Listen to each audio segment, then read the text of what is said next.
So I played Assassin's Creed Shadows recently. It's a video game. It came out one day before a more interesting game that we're actually going to talk about today. That game is Atelier Yumia. If you're unfamiliar with the Atelier games, they're a long-running series made by Gust and Koei Tecmo that revolves around alchemists. Historically, these were games with time limits that you had to abide by while completing the game's objectives, though this concept changed in the later entries to make them more welcoming to newcomers. I have to be honest, I got back into this series more with the Ryza trilogy, which was great in its own right, but how does Atelier Yumia stack up against that? Well, I think it's fine for the most part, so let's get into it, shall we? As a part of the Atelier series, Atelier Yumia is a JRPG. The game revolves around, well, a young alchemist named Yumia who works for a research team. We're essentially investigating the ruined continent of the once thriving Aladician Empire. What really differs, I think, in this game more than any of the other Atelier games that I've played is that alchemy is considered a forbidden art in the game due to it being seen as a destructive force since it led to Aladicia's fall. I'll just straight up admit, I found myself drifting in and out with the story, though I think it's a bit of a change of pace compared to the previous entries where alchemy wasn't necessarily viewed as really inherently evil. But in Yumia, it's like, oh, alchemy is bad because it destroyed an entire civilization. Even though there are parts of the story that I was captivated by, I didn't find it to be as interesting as the Ryza games or even Sophie. I mean, I thought that Yumia was a likable enough character and the interactions that she has with the other party members in the game were compelling enough. But there's something that seems a little off due to it feeling like there's too much going on at times. At certain points, you'll have like multiple main quests going on and I don't really know why, but it's like the wires get a little mixed up because you have so much to do. I mean, at one point, I'm being told to go do something important and then the next I'm fixing up a hot spring for the research team.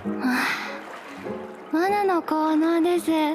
濃度さえちゃんとすれば骨の髄から癒されるんです。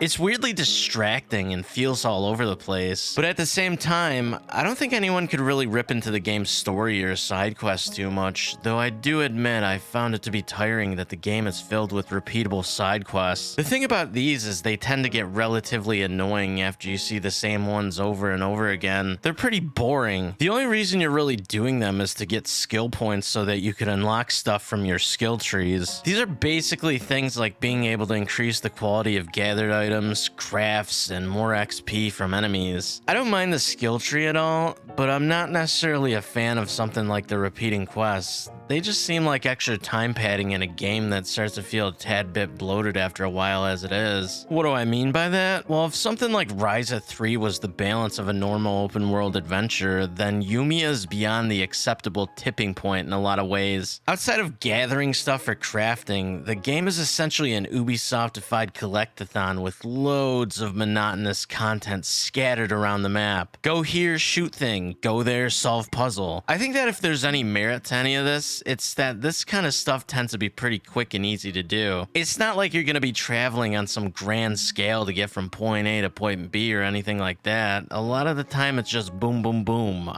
On to the next thing. I will say though, it is a bit distracting because the sheer volume of the amount of this stuff is crazy. Some of it feels like a waste of time too. Lockpicking or even these glowy things that you gotta shoot at to unlock chests suck. Get used to doing this stuff too because it's pretty damn frequent.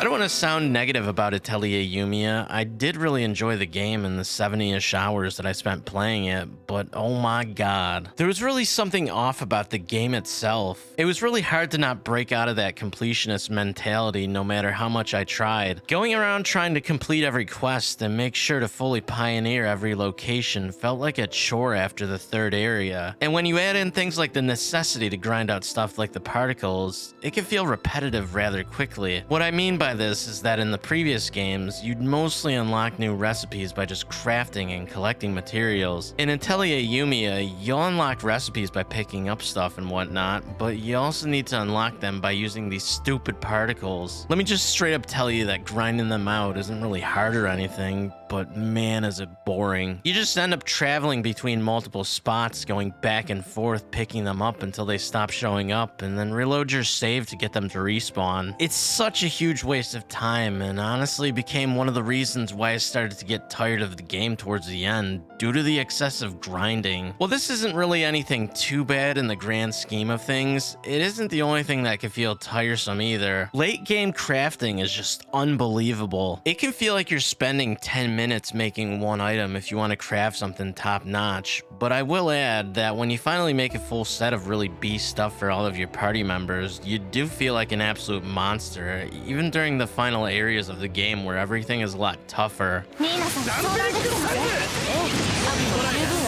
That brings me to my next part, the combat. In the past games, outside of Ryza, which basically had an active time battle system, they were turn-based. However, Atelier Yumia differs from these games by having a more action-oriented combat with combos and these friend attacks, which can deal massive damage. I have to say, the transition between the open map and going into combat is really smooth, and I thought killing stuff in the game was relatively fine enough. It can start out feeling a bit wonky, but when you get used to it, it feels alright. Not the best, but I think that by the end, I preferred it over Ryza's combat. Really though, going back a bit on what I previously mentioned, if and when you take the time to synthesize the really good items, it'll essentially trivialize any fight, even playing on the harder difficulties. I'll just be real too, I probably spent the last 6 hours of the game before the final dungeon just crafting away, and then absolutely destroyed everything after that. I don't think that you need to go this far, but it does feel kind of satisfying to see all of your hard work pay off. Another thing I want to get into is the world design itself. I mentioned the game is pretty much a collectathon in the same fashion as stuff you'd expect from an Ubisoft game. Normally I'm annoyed by this sort of thing since it feels like having everything marked for you with question marks defeats the purpose of having a massive world to explore, since everything is laid out for you in a way that makes discovering things less interesting. But at the same time, Atelier Yumia is designed in a way that makes you want to find new stuff, since you can really use any item you're able to pick up for crafting. That being said, the world has a lot of stuff that feels copy and paste. I think maybe having side dungeons or something more interesting could have helped, since all we really get is these small runes that are just something to do. Get all of the chests to mark the areas complete and then leave. Nothing special. I will at least add that when you completely 100% an area, it is sort of satisfying in a strange way because of the game's achievements, but I don't know, it's whatever. I guess I can at least add that getting around the game feels pretty efficient and smooth, so you don't really get tired of running around looking for stuff. Yumia has a lot of mobility since she could jump up like almost anything with enough effort, and you also get stuff like this motorcycle to get around quicker. Really, I don't know about the open world in this one. I wouldn't say that it's necessarily a bad part of the game since, like I said, there's a ton of stuff to do. It's just the sheer volume of the repeating content. When you're doing the same stuff over and over again, it starts to drag the game down a bit, and by the time you get to the final area, the game hits that same sluggish vibe that a lot of other open world collectathon games start to suffer from when you're towards the end. But hey, at least you get fishing. Assassin's Creed Shadows didn't have that. But what Assassin's Creed Shadows does have is a base building mechanic. Hey, did you know that Atelier Yumia also has a base building mechanic too? Honestly, this is something that you could probably spend a huge part of the game with, thanks to the amount of items that you can make to create your own little atelier. At one point, I spent like 3 hours trying to make a mansion that eventually became my central hub for crafting. It's a cool feature, and you get a lot of plots of lands where you can make a place to call your own. That being said, I'm sure that this isn't something for everyone, and really, after you make a nice enough place or get enough points for the pioneer stuff, it's really just throwing out these manufacturing and greenhouse places to duplicate items so you can make the best stuff in the game quicker. By the end of the game, it was really just me going around fast traveling to collect items. I didn't even bother building anything in the last area because once I had a place that I sort of liked, everything else felt like a bother. As much as I didn't really mind the building aspect of the game, I think maybe it would have been better if you could have built up the main Atelier area in the game instead of having so many random plots of land, but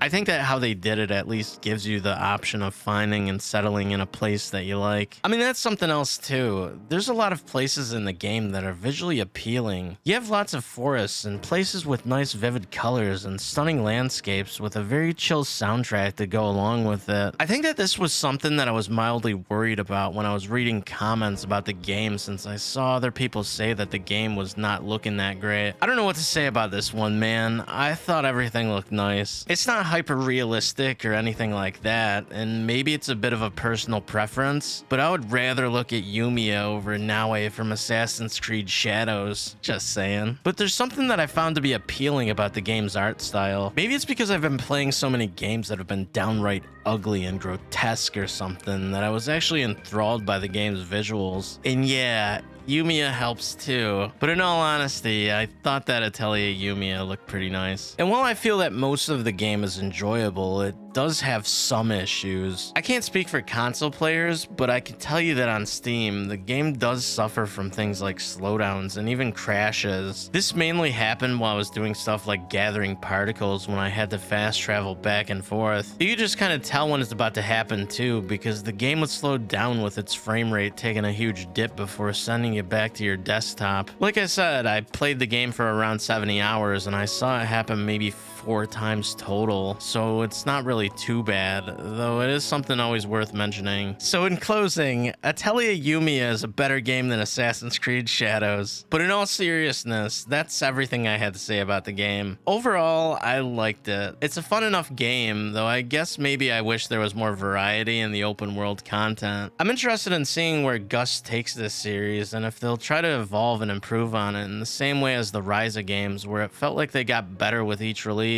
I think the characters and the story in Atelier Yumia are pretty alright. They were at least able to keep me interested in it, enough to want to see the game through to the end. And outside of some of the repetition, I don't really have too many complaints. I guess maybe the crafting feels a bit more simplified than I remember it in the past games that I played, and the combat can feel a little weird, but I don't necessarily see those things as being at all bad. It's all just whatever. I still had more fun with Yumia over AC Shadows, so that's something for you to think about. Either way, I'm looking forward to seeing more Atelier games, and I'm hoping we get more of Yumia in the future, because she's a solid character with a lot to like, which I'd say is a plus.